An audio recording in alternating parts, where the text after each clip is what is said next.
Hello everyone, welcome to KPL education. इस video में हम बात करेंगे सीजेआई चंद्रचूड़ ने क्या कहा। सुप्रीम कोर्ट के फैसले 4 क्षेत्रीय भाषा में उपलब्ध होंगे, ये बात कही है सीजेआई चंद्रचूड़ ने। लीगल अवतार में अंग्रेजी 99.9% नागरिकों की समझ से बाहर होती है, इसलिए जानते वो 4 भाषा कौन कौन सी होगी।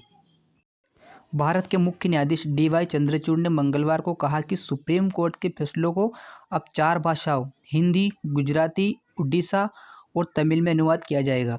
सीजेआई चंद्रचूड़ ने कहा कि अंग्रेजी भाषा अपने कानूनी अवतार में 99.9% नागरिकों की समझ में नहीं आती है। उन्होंने कहा कि न्याय तक पहुंच पाना तब तक सार्थक नहीं हो सकता है जब तक कि नागरिक उस भाषा में समझने में सक्षम न हो जिसे वे बोलते हैं और समझते भी हो।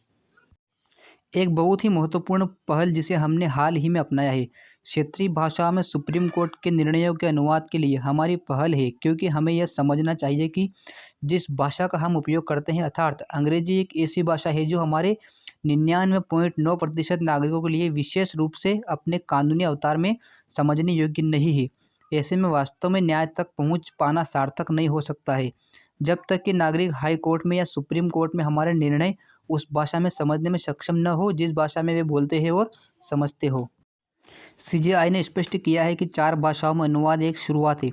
वह एक सॉफ्टवेयर के उद्घाटन समारोह में बोल रहे थे जो नई दिल्ली हाई कोर्ट की डिजिटल न्यायिक फाइलों के ई-निरीक्षण की अनुमति देगा। सीजेआई ने आगे कहा है कि अनुवाद का काम जस्टिस अभय ओका की अध्यक्षता वाली समिति द्वारा सुनिश्चित किया जाएगा।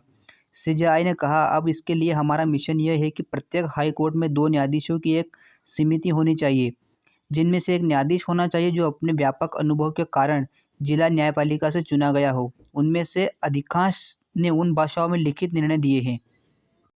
सीजेआई ने आगे कहा है कि विचार यह है कि सुप्रीम कोर्ट के निर्णयों के मशीन अनुवाद को वेरीफाई करने के लिए हाई कोर्ट अपने स्वयं के अनुवादकों के अलावा अपने सेवानिवृत्त न्यायिक अधिकारियों को भी नियुक्त करेंगे। हम प्रक्रिया में हैं। एक सॉफ्टवेयर है जिसे डेवलप किया गया है। हम अब एक टीम बना रहे हैं जिससे वे विभिन्न भारतीय भाषाओं में सुप्रीम कोर्ट के फैसलों के अनुवाद के लिए मशीन लर्निंग का उपयोग करेंगे। सीजेआई ने इस बात पर जोर देते हुए कि इस तरह के मशीनी अनुवाद को निर्णय में न्यायाधीशों द्वारा वास्तव में जो लिखा गया है उसके अनुरूप होना चाहिए। उन्होंने कहा कि सेवानिवृत्त न्यायिक अधिकारियों को काम करने के लिए सुप्रीम कोर्ट द्वारा अपने स्वयं के संसाधनों से भुगतान किया जाएगा, जो वे घर बैठे भी कर सकते हैं। सीजेआई ने कहा, उन्हें यह वेरीफाई करने के लिए हाई कोर्ट के परिसर में आने की ज़रूरत नहीं है कि अनुवाद सही तरीके से किया गया है या नहीं। सीजेआई ने टेक्नोलॉजी मिशन के हिस्से के रूप में 9 नवंबर 2022 से अपने द्वारा अपनाई गई कुछ नई पहलों को भी साझा किया है। उन्होंने कहा है कि एक नया जस्टिस मोबाइल एप्लीकेशन पेश किया गया है जो वकीलों, एओआर, पत्रकारों, वादियों, सरकारी विभागों और सिस्टम के प्रत्येक हितधारक के लिए सुलभ है। उन्होंने कहा, इसके पीछे विचार यह है कि अदालत के मामलों के बारे में रिकॉर्ड और जानकारी की संपूर्णता तक मुफ्त पहुँच प्रदान की जाए। सीजेआई चंद्रचूड़ ने यह भी कहा कि पिछले 2 महीनों में सुप्रीम कोर्ट की रिपोर्ट, जिसमें 1950 के भौतिक रूप में पुराने निर्णय शामिल है, को ईएससीआर में बदल दिया गया है। सीजेआई ने Delhi high court bar association के सदस्यों और युवा वकीलों से स्वतंत्र रूप से ईएससीआर का उपयोग करने का अनुरोध करते हुए कहा है कि हमारे लिए अगला कदम ईएससीआर के हिस्से के रूप में न्यूट्रल साइटेशन का उपयोग करना है।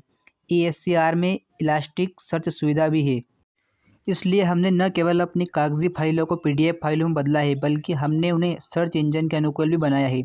सीजेआई चंद्रचूड़ ने यह भी कहा है कि उन्होंने सभी हाई कोर्ट के मुख्य न्यायाधीशों को पूरे भारत में न्यूट्रल साइटेशन पेश करने के लिए लिखा है। उन्होंने कहा है कि न्यूट्रल साइटेशन पूरे भारत में एक फॉर्मेट सुनिश्चित करें।